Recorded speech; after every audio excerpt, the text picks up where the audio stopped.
Hey everyone, welcome back to Spark Tech. Today, we're tackling a common issue that many of you might face during a Windows installation, the dreaded drives not detected error. But don't worry, we've got a simple fix for you. Let's dive right in. So, you're in the middle of installing Windows, and suddenly, you see this message, no drives were found. Click Load Driver to provide a mass storage driver for installation.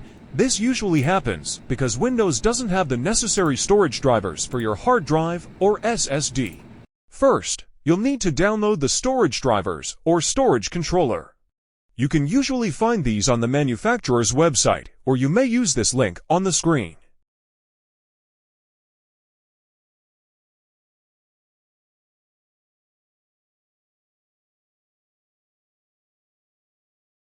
Once downloaded, extract the files to a USB drive.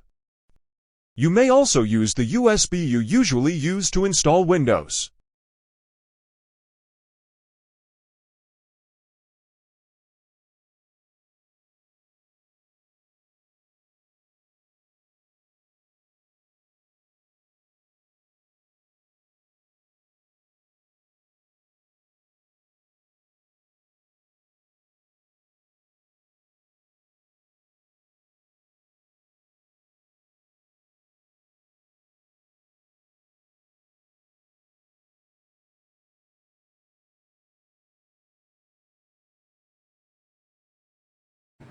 Now, plug the USB drive into your computer and restart the Windows installation process.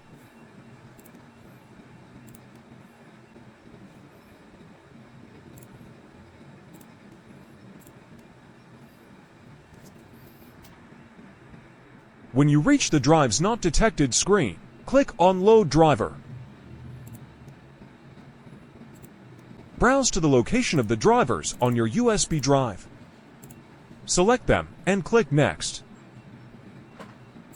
Windows will load the drivers, and you should now see your drives listed. And that's it. Your drive should now be detected, and you can proceed with installing Windows. I hope this video helped you solve the Drives Not Detected issue. If you found this video useful, don't forget to like, subscribe, and hit the bell icon for more tech tips and tutorials. Thanks for watching, and I'll see you in the next video.